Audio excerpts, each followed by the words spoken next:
देना नहीं है। हमारे पास जो सबसे पहला जो पढ़ना है वो हमें पढ़ना है एटम्स के बारे में, एटम्स के बारे में, एटम्स के बारे में। उसके बाद हम लोग देखेंगे atomic number, atomic mass number. उसमें अगर फिर देखेंगे कि किसी मॉलिक्यूल्स का अगर हमारे पास atomic number, atomic mass number अगर पता है तो उसमें इलेक्ट्रॉन्स कितने होंगे, प्रोटॉन्स कितने होंगे, न्यूट्रॉन्स कितने होंगे, ये नंबर कैलकुलेट करना सीखेंगे।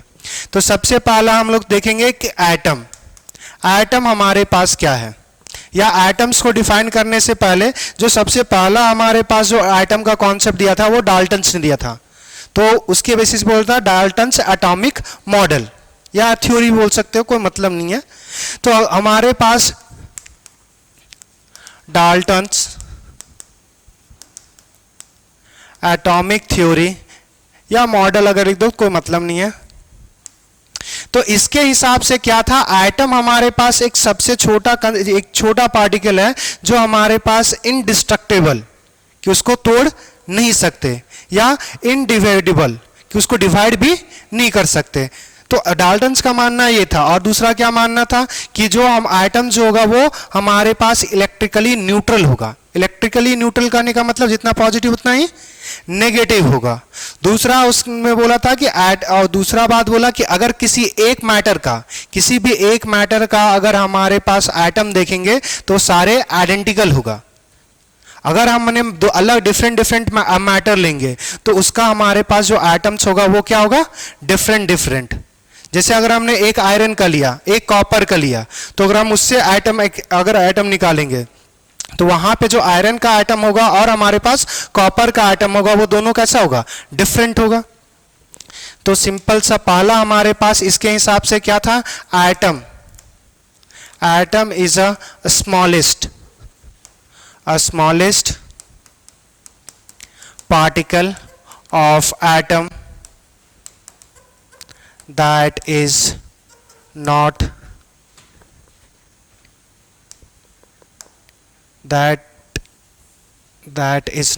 क्या, sorry atom is the smallest particle of matter that is not further dividable, और क्या बोल सकते हैं, एटम इज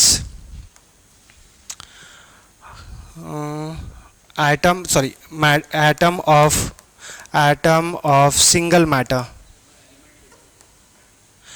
देखो एलिमेंट्स लिखेंगे तो देखो पहले हमारे पास उसके क्लासिफिकेशन के समय वैसा लिखा नहीं गया था, मगर लिख सकते हो अगर कंफ्यूजन है तो। एलिमेंट्स अगर कर देंगे तो वो एक सिंगल ही हो जाएगा। तो elements of a matter, elements of a atom is, atoms are identical, elements of atom are identical. और दूसरा different matter have different atoms। अगर डिफरेंट हमारे पास एटम्स, डिफरेंट अगर मैटर लेंगे तो उनके पास जो हमारे पास एटम होगा वो भी क्या होगा, डिफरेंट होगा। चलो लिखोगे, लिख लो।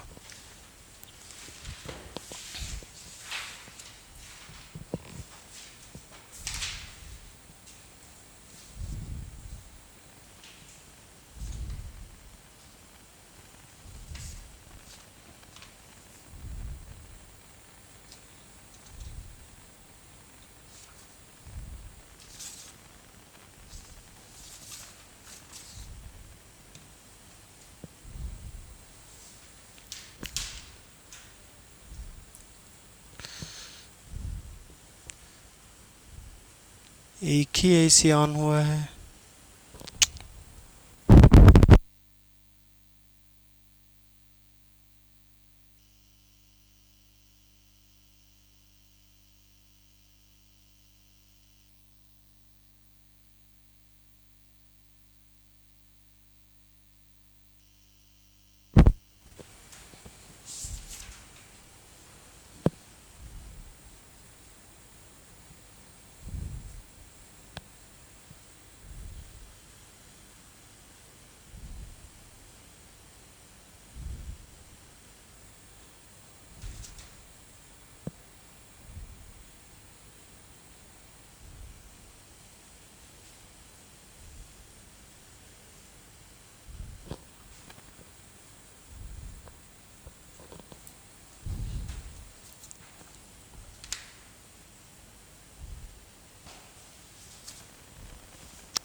हो गया। चलिए देखिए अब नेक्स्ट हमारे पास सबका हो गया था। नेक्स्ट अब देखना हमारे पास एक्चुअली में ये एटम का तो डिफिनेशन है नहीं, क्योंकि एटम फर्दर डिवाइड कर सकते हैं किसमें, इलेक्ट्रॉन्स, प्रोटॉन और न्यूट्रॉन्स में। तो अगर हमारे पास एटम एक्चुअली में क्या लिख सकते हैं, जैसे आप एक सेल का डिफिनेशन कैसे लिखते हो, cell is a fundamental unit of a living organism. तो उसी जैसा हम मैटर्स के लिए भी लिख सकते हैं कि वो फंडामेंटल यूनिट होगा। इलेक्ट्रॉन्स इंडिविजुअली एग्जिस्ट करके मैटर नहीं बना सकता, ना प्रोटॉन्स एग्जिस्ट करके हमारे प्रोटॉन अगर हम बहुत ज़्यादा एक्यूमुलेट कर देंगे तो वो भी हमारे पास नहीं बना सकता। प्रोटॉन ज़्यादा एक्यूमुलेट कर देंगे तो मे बी वो बना लेगा ब्लैक होल या ऐसा पार्टिकल जिसका मास बहुत ज़्यादा होगा, स्पेस बहुत कम अक्वायर करेगा, तो वो तो अलग चीज़ है। तो एटम हमारे पास क्या है कि एक हमारे पास फंडामेंटल यूनिट ऑफ मैटर, सीधा सिंपल। और क्या लिख सकते हैं, atom is a smallest particle that can participate in a chemical reactions. तो केमिकल रिएक्शंस में भी हमारे पास जो सबसे छोटा पार्टिकल जो पार्टिसिपेट करेगा वो भी हमारे पास एटम ही होता है। तो एटम्स के बारे में क्या लिख सकते हैं, it is a fundamental unit, it is अ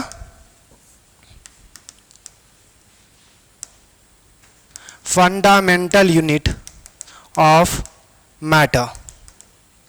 और क्या लिख सकते हैं, it is a smallest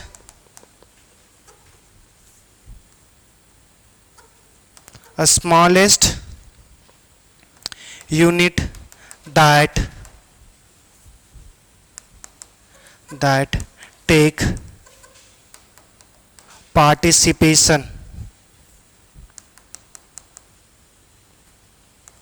participation in chemical reactions.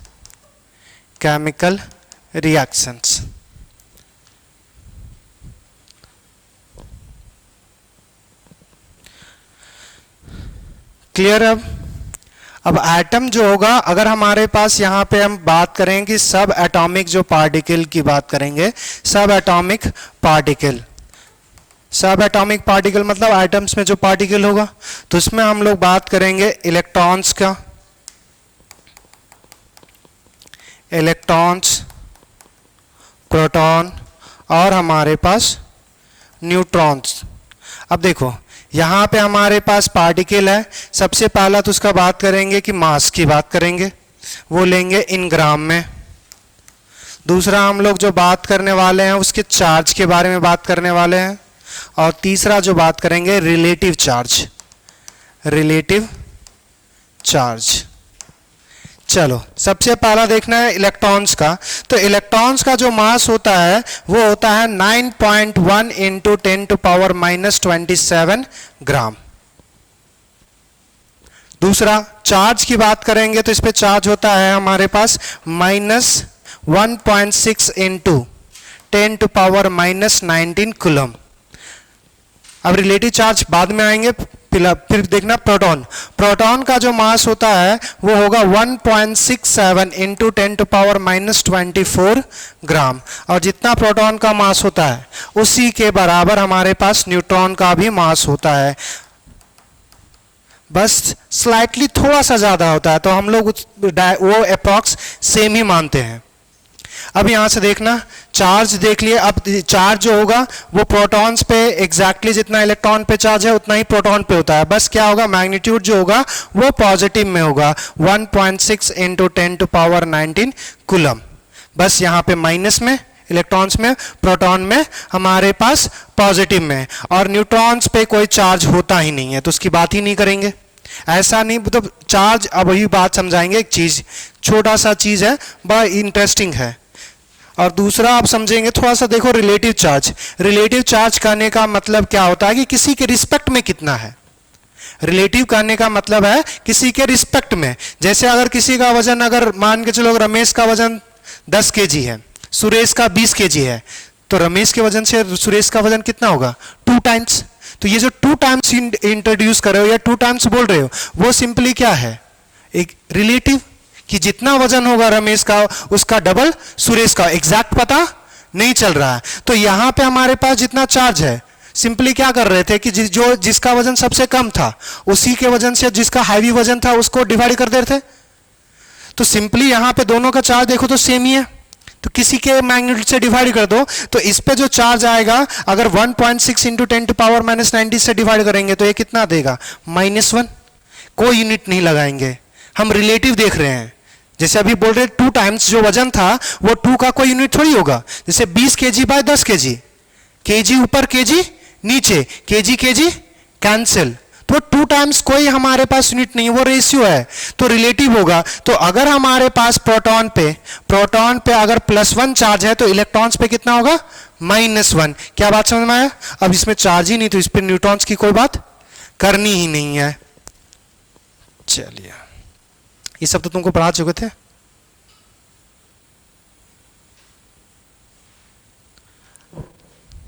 अब यहां से एक छोटा सा बात बताते, बस कॉन्सेप्ट है, तुम्हें ना पढ़ना। अब तुम जो जाओगे बीटेक करोगे तब अगर क्वांटम फिजिक्स रखोगे तब तुम्हें कुछ पढ़ना होगा इसके बारे में, थोड़ा समझना। लाइक चार्ज क्या करते हैं? अट्रैक्ट या रिपेल? रिपेल। और हमारे पास अपोजिट चार्जेस अट्रैक्ट। अब मान के चलो न्यूक्लियस, थोड़ा सा तो पता होगा, न्यूक्लियस के अंदर प्रोटॉन और न्यूट्रॉन होता है, ये तो पहले पढ़ चुके हो। अगर पता है तो प्रोटॉन्स पे क्या चार्ज है? पॉजिटिव। वहां और भी प्रोटॉन होगा, हाइड्रोजन के पास सिर्फ एक सिंगल प्रोटॉन है, मगर हाइड्रोजन के अलावा जितने एलिमेंट्स होंगे उसमें एक से ज्यादा प्रोटॉन होगा, और एक से ज्यादा प्रोटॉन होगा तो वो हमारे पास पॉजिटिव चार्ज कहीं एक ही जगह पे है, तो पॉजिटिव चार्ज को क्या करना चाहिए था? रिपेल करना चाहिए था। रिपल्सन तो नहीं होता, इतनी छोटी सी बात है। रिपल्सन क्यों नहीं होता? क्योंकि हर एक प्रोटॉन न्यूट्रॉन में कन्वर्ट हो सकता है, न्यूट्रॉन प्रोटॉन में कन्वर्ट होता है। वहां पे एक और चीज आता है, बोसोन पार्टिकल्स, तुम्हें नहीं समझना। अब देखो, मान के चलो कि अगर मैं पॉजिटिव चार्ज हूं, ये पॉजिटिव चार्ज है, हमारे पास क्या होना चाहिए था? Repulsion.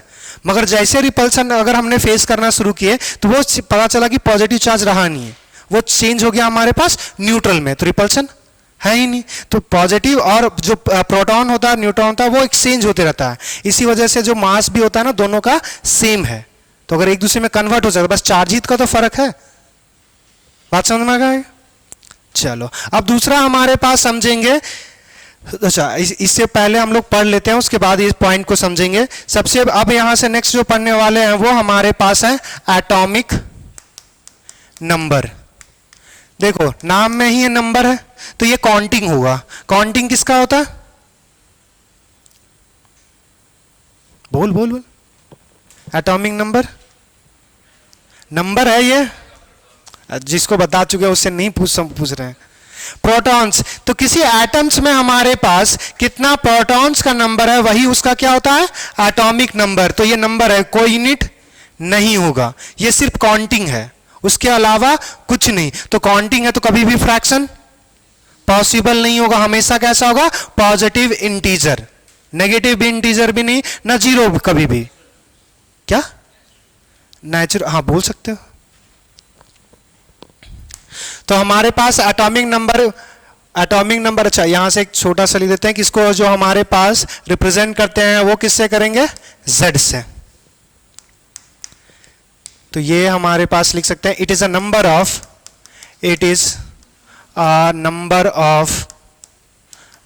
Of proton in a atom, कि किसी एटम में कितना प्रोटॉन्स है वही हमारे पास क्या है? Atomic number. अब देखो, प्रोटॉन्स क्या है? पॉजिटिवली चार्ज या नेगेटिवली चार्ज? Positively charge. अगर हम एटम को न्यूट्रल कंसीडर करेंगे तो जितना पॉजिटिव उतना नेगेटिव के लिए रिस्पॉन्सिबल कौन? इलेक्ट्रॉन। तो अगर एटॉमिक नंबर अगर न्यूट्रल एटम्स का देखेंगे तो जितना हमारे पास उस पे इलेक्ट्रॉन होगा उतना ही प्रोटॉन होगा। तो एटॉमिक नंबर बराबर number of electron number of proton, only for neutral atom. अगर वो कैटायन या एनायन हो गया तो फिर इलेक्ट्रॉन्स के नंबर के बराबर हमारे पास कभी भी क्या होगा? एटॉमिक नंबर नहीं होगा। तो अगर उसके नंबर के बेसिस पे डिपेंड नहीं रहा तो फिक्स किसके बेसिस पर रहा? प्रोटॉन। तो इसलिए इलेक्ट्रॉन्स के नंबर पे नहीं करते, मगर न्यूट्रल अगर रहेगा तो इलेक्ट्रॉन्स के नंबर के बराबर भी बोल सकते हैं। क्लियर इतनी बात है? फॉर न्यूट्रल एटम बोल सकते हैं कि हमारे पास number of proton is equals to number of electron. इसमें कोई प्रॉब्लम? अब नेक्स्ट हमारे पास जो है वो हमारे पास है एटॉमिक मास नंबर। अब एटॉमिक मास नंबर को समझेंगे, ये भी क्या है? नंबर है, ये भी काउंटिंग होगा। क्लियर? अब ये नंबर किसका होता है?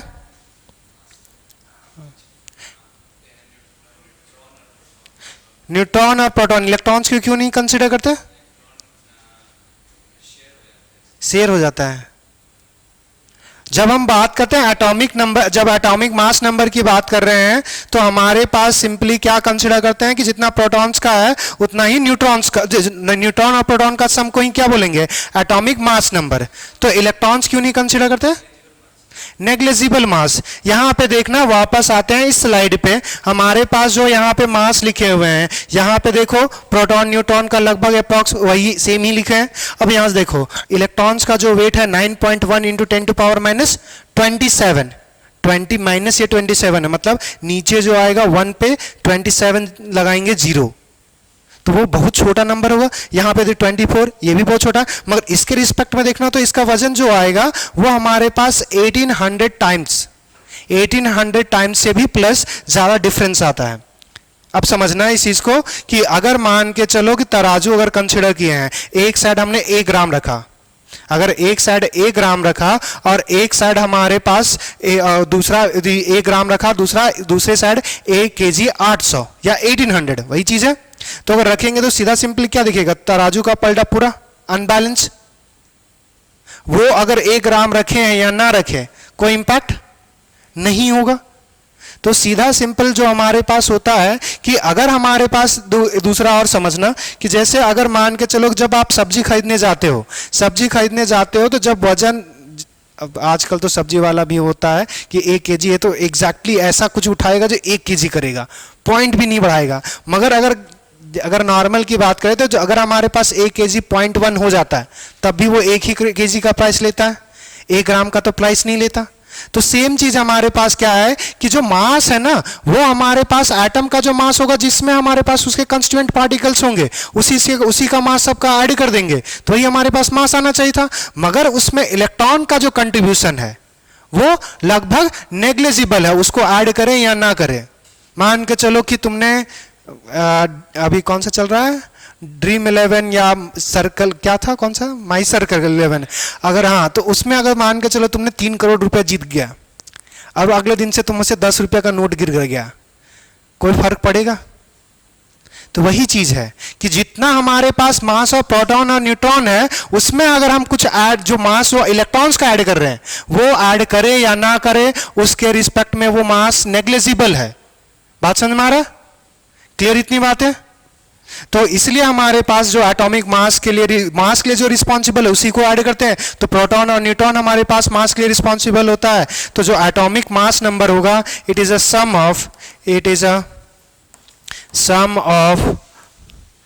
Of number of proton and neutron.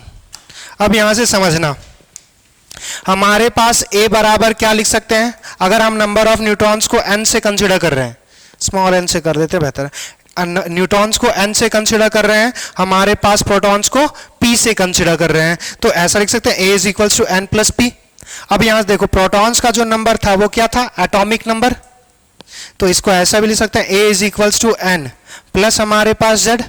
अब देखना, अगर हमें न्यूट्रॉन्स का नंबर निकालना है, क्योंकि इलेक्ट्रॉन्स का नंबर समझ चुके हैं हम लोग कि जितना अगर न्यूट्रल होगा तो जितना हमारे पास एटॉमिक नंबर होगा, जितना हमारे पास प्रोटॉन होगा उतना ही तो इलेक्ट्रॉन्स होगा। तो न्यूट्रॉन्स का नंबर कैसे निकाल सकते हैं वो देखना। तो न्यूट्रॉन्स के बराबर, न्यूट्रॉन ये इधर लेके चले जाएंगे या न्यूट्रॉन इधर रहने दो, z को इधर शिफ्ट कर दो, तो ये क्या आ जाएगा हमारे पास? a minus z। क्या बात समझ में आया? कुछ नहीं, सिंपल सा मैथ, लेफ्ट राइट। क्लियर? अब यहां से हमने जो पढ़ा तो वहां से हम लोग क्या पता कर सकते हैं? हमारे पास इलेक्ट्रॉन्स, प्रोटॉन, न्यूट्रॉन्स निकाल सकते हैं न्यूट्रल के लिए। अब चार्ज के लिए अगर हमें इलेक्ट्रॉन्स निकालना पड़ेगा तो अब सीधा समझना कि जैसे अगर हम तुमको चाकू मारेंगे तो सबसे पहला तुम्हारा स्क्रीन पेनिट्रेट होगा, पहले तो स्किन डैमेज होगा तब तो इंटरनल ऑर्गन के पे पहुंचोगे। तो जब हमारे पास सिंपल जब पॉजिटिव चार्ज नेगेटिव चार्ज दिखते हैं तो प्रोटॉन्स पे चेंजेस नहीं आता, क्योंकि प्रोटॉन जो होगा वो हमारे पास सेंटर होगा, अगर आइटम कंसिडर करें तो उसके सेंटर पे होगा। तो चेंजेस जो होता है वो हमारे पास आउटर लेयर में सबसे पहले होता है, और आउटर लेयर में क्या है, इलेक्ट्रॉन्स। तो जो पॉजिटिव नेगेटिव जो आता है वो किसके चेंज के कारण आएगा, इलेक्ट्रॉन्स के चेंज के कारण आएगा। क्लियर। प्रोटॉन्स पे चेंजेस कब आता है, जब आप न्यूक्लियर रिएक्शंस करते हो, और न्यूक्लियर रिएक्शंस करोगे तो सिंपली क्या होता है कि न्यूक्लियर रिएक्शन दो ही टाइप का पॉसिबल है कि हाइड्रोजन हाइड्रोजन मिलाओ हीलियम बना दो, atomic bomb, sorry hydrogen bomb, atomic bomb ने हाइड्रोजन बम। तो यहां एटम का फ्यूजन करवा रहे हैं, फ्यूज कर रहे हैं। तो ये दूसरा क्या होता है कि सिंगल आइटम्स को दो अगर आइटम में तोड़ दोगे तो अलग अलग प्रोटॉन्स का नंबर होगा। तो अलग अलग प्रोटॉन्स का नंबर है, तो अगर सिंगल आइटम से अगर दो आइटम्स में स्प्लिट कर रहे हो, ये तुम्हारे पास एटॉमिक बम हो गया, जो यूरेनियम से तुम लोग सुने हो। तो यही दो चीज है, तो वो हमारे पास न्यूक्लियर रिएक्शंस है। क्लियर। तो न्यूक्लियर रिएक्शंस की अभी बात नहीं करनी है, उसके बारे में थोड़ा सा पढ़ेंगे 12th में। अभी हमारे पास सिंपली क्या करना है कि अगर हमारे पास कोई भी एटम्स दिया रहे तो आपको क्या पता हो जाना चाहिए, आपको क्लियरली निकालना आना चाहिए इलेक्ट्रॉन्स का नंबर, प्रोटॉन्स का नंबर और न्यूट्रॉन्स का नंबर। क्लियर।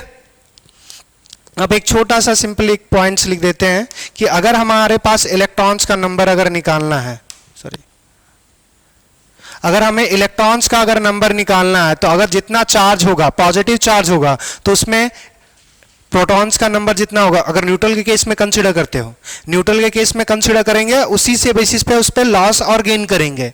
तो अगर हमें पता करना है number of electrons, number of electron, अगर नंबर ऑफ इलेक्ट्रॉन्स पता करना है तो हमेशा जो बात करेंगे वो न्यूट्रल एटम से स्टार्ट करेंगे। तो हमारे पास जितना पॉजिटिव होगा उतना ही नेगेटिव। तो प्रोटॉन्स है पॉजिटिव के लिए रिस्पॉन्सिबल, तो जितना प्रोटॉन होगा उतना ही इलेक्ट्रॉन्स होगा न्यूट्रल केस में। तो यहां हमारे पास क्या हो जाएगा, नंबर ऑफ प्रोटॉन, या फिर लिख सकते हैं एटॉमिक नंबर, उसका आगे कर लेंगे। माइनस कब होगा, जब उस पर पॉजिटिव चार्ज होगा, माइनस पॉजिटिव चार्ज। जैसे आप सोडियम पे +1 करते थे, सोडियम पे +1 करते थे तो 281 लिखते थे, उसके बाद एक इलेक्ट्रॉन लॉस हो गया तो 2 और 8 लिखते थे, सिंपल सा। अब यहां से देखो माइनस, अब दूसरा प्लस कब होगा, जब हमारे पास नेगेटिव चार्ज होगा। नेगेटिव चार्ज जैसे क्लोरीन करते थे 287 होता था, एक इलेक्ट्रॉन लेने के बाद 288 करते थे। तो अगर हमारे पास पॉजिटिव चार्ज है तो उसको क्या करेंगे, सब्सट्रैक्ट करेंगे। अगर हमारे पास नेगेटिव चार्ज है तो उसको क्या करेंगे, ऐड। नेगेटिव चार्ज का सिर्फ मैग्नीट्यूड कंसिडर करेंगे, -3 है तो -3 में पुट कर देना, तो उसको सिर्फ 3 लेंगे। या फिर एक चीज समझो, मोड समझते हो, अगर कोई भी नंबर लिखा हुआ है या जो भी कैलकुलेशन आएगा, अगर नेगेटिव है तब भी पॉजिटिव कंसिडर करेंगे, पॉजिटिव है तब भी पॉजिटिव कंसिडर करेंगे। तो हमारे पास पॉजिटिव क्या हो जाएगा, नेगेटिव चार्ज। तो जो नेगेटिव चार्ज को ऐड करेंगे, पॉजिटिव चार्ज को सब्सट्रैक्ट करेंगे। लिख लो इतना। हमने बोला था कि 1 से लेकर 20 तक एटॉमिक नंबर और एटॉमिक मास नंबर याद रखने के लिए। याद हुआ बालिके? तुम ही से शुरुआत करेंगे अभी हम, बाकी लोग अरे हाँ या ना बोलो कम से कम। तू पीछे,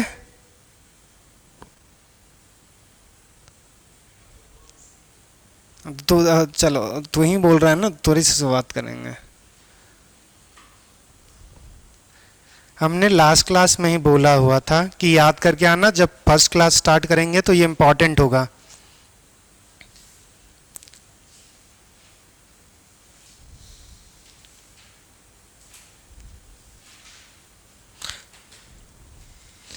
तुम लोग का एक ग्रुप होगा यहाँ का, मतलब जो तुम लोग का जो 11 JE हो, तो 11 JE का यहाँ पे कोई जो इन्फॉर्मेशन जैसे रूटीन जाता है या कुछ और जाता है, ग्रुप है ना व्हाट्सएप में, ये PDF उसमें चला जाएगा। अगर कभी कुछ छूट जाए तो कोई टेंशन लेने की ज़रूरत नहीं है, आपको ये पीडीएफ मिल जाएगा, आप बाद में भी देख सकते हो। क्लियर? और ये वीडियो जो रिकॉर्ड हो रहा है वो वीडियो भी मिल जाएगा। चले, लिख ली थी वाली के, लिख ले यार, लिख ले। हाँ, पीडीएफ तो आ जाएगा, वो मेरी रिस्पॉन्सिबिलिटी है। जब सर को देना, सर फॉरवर्ड कर देंगे, हम तुम्हारे ग्रुप में नहीं है। अगर ये आप पर्सनल लेवल पे तुम लोग क्रिएट कर लोगे तब फिर हम भेज देंगे। चलो यहां से देखो, हमारे पास, अगर हमारे पास, चलो किसको, फास्फोरस का एटॉमिक नंबर बता विनायक बाबू। हाँ 15। हमारे पास एटॉमिक मास नंबर 31। चलो बहुत अच्छे, याद तो है। अब यहां से देखो, अगर इसमें प्रोटॉन्स की बात करें तो प्रोटॉन्स कितना हो जाएगा, जिससे पूछेंगे भाई। बहुत अच्छे। हमारे पास इलेक्ट्रॉन्स की बात करेंगे तो बहुत अच्छा है, क्योंकि न्यूट्रल है, इस पे कोई पॉजिटिव कोई नेगेटिव नहीं, तो जितना पॉजिटिव उतना ही नेगेटिव। प्रोटॉन्स पॉजिटिव के लिए रिस्पॉन्सिबल है, इलेक्ट्रॉन नेगेटिव के लिए। अगर हमारे पास यहां से न्यूट्रॉन्स की बात करेंगे तो न्यूट्रॉन्स बराबर क्या पढ़े थे, atomic mass number minus atomic number. Atomic मास ये हमारे पास ए है और ये जेड। किसी भी एलिमेंट्स को रिप्रेजेंट करने के लिए, अगर ये एलिमेंट्स को ई कद से कंसिडर कर रहे हैं तो रिप्रेजेंट करने के लिए नीचे क्या लिखते थे, एटॉमिक नंबर, और ऊपर एटॉमिक मास नंबर। ये पहले से पढ़ चुके हैं तो ये सब बताने की जरूरत नहीं है। अब यहां से ए का वैल्यू कितना है हमारे पास 31 माइनस एटॉमिक नंबर कितना है 15। यहां से आंसर क्या आ जाएगा, क्या बात समझ में आया? दूसरा,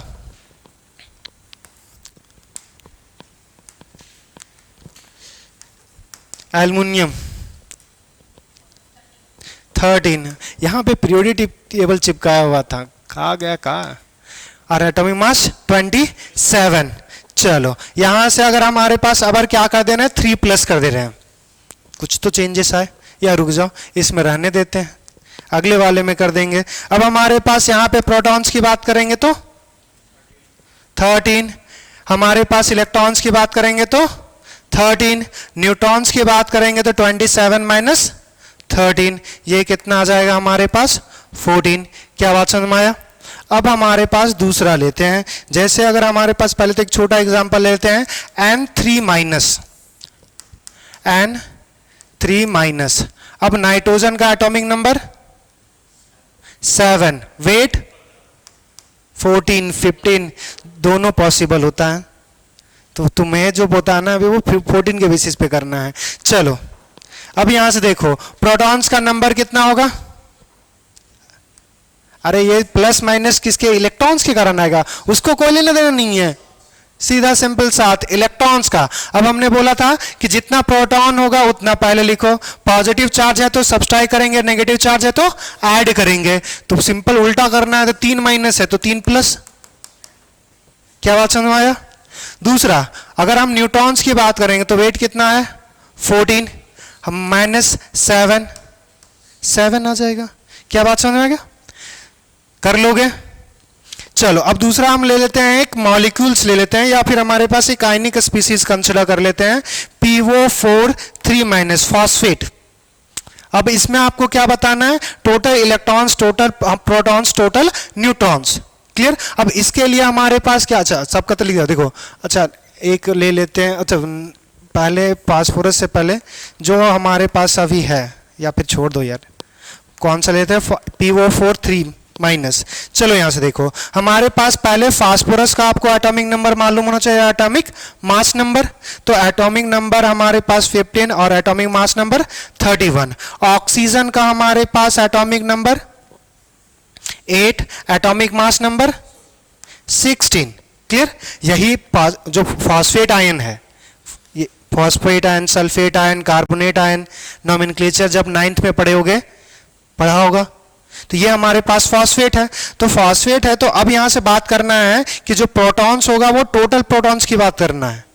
तो अब हमारे पास जितना फास्फोरस का होगा और एक ऑक्सीजन का निकाल लेंगे, उसको 4 टाइम्स से क्या कर देंगे, मल्टीप्लाई कर देंगे, या 4 टाइम्स ऐड कर लो, तो 4 टाइम्स मल्टीप्लाई करना आसान है। तो फास्फोरस में हमारे पास 15 प्लस ऑक्सीजन में, ऑक्सीजन के एटम कितने हैं 4, और एक ऑक्सीजन में हमारे पास कितने प्रोटॉन्स होंगे, 15 प्लस 8 चौक 32, 5 2 7 और हमारे पास 3 और 1 4, 47। कोई प्रॉब्लम? फिर से बताना है। कहाँ है खोया हुआ बालक? हमारे पास टोटल हमारे पास बात करने वाले हैं इलेक्ट्रॉन्स की बात करने वाले हैं। तो हमारे पास पहला क्या कंसिडर करेंगे कि पहला तो ये टोटल ओवरऑल न्यूट्रल कंसिडर करेंगे, जो लास्ट में चार्जेस है उसको ऐड करेंगे और सब्सट्रैक्ट करेंगे। क्लियर? तो पहला तो हमारे पास सिंपली तो अगर हमारे पास गौर से देखो तो 15 प्लस 4 इंटू 8 ही आएगा न्यूट्रल के लिए। अब एक्स्ट्रा क्या है कि 3 नेगेटिव है तो 3 इसमें क्या करेंगे? ऐड करेंगे। बात समझ में आया? अब यहां से देखो ये 47 इतना दूर तक आ गया, 47 में 3 ऐड कर दोगे तो कितना आ जाएगा? बात समझ में आया?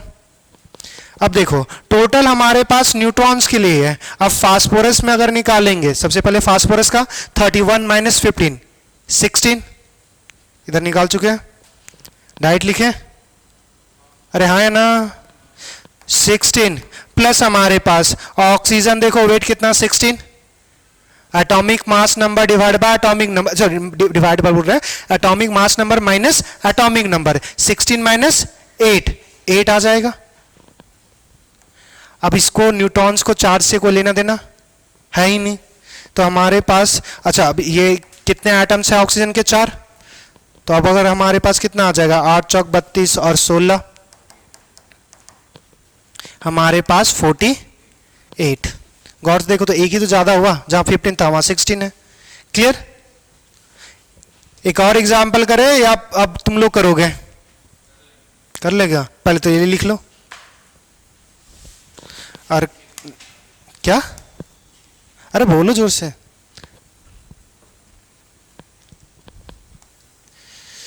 और कर लोगे तो फिर ये लिख लेना, उसके बाद ट्राई करना।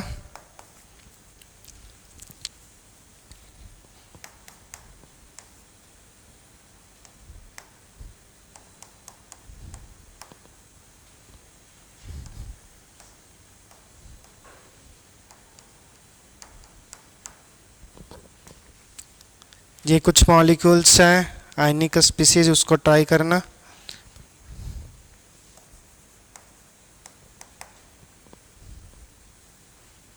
फिलहाल एक दो भी कर लेना तो काफी है, बाद में करते रहना ताकि हम लोग आगे बढ़ सकें।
एक का तो कम से कम ना ऐसा तो तकिया ला दें, पत्थर रहा है फैल रहा है पूरा था है? नहीं बहन, बी कंफर्टेबल बी कंफर्टेबल। शायद किसी किसी बैच में लग तो रहा है कि सब आइडेंटिकल ही, मगर देख लो।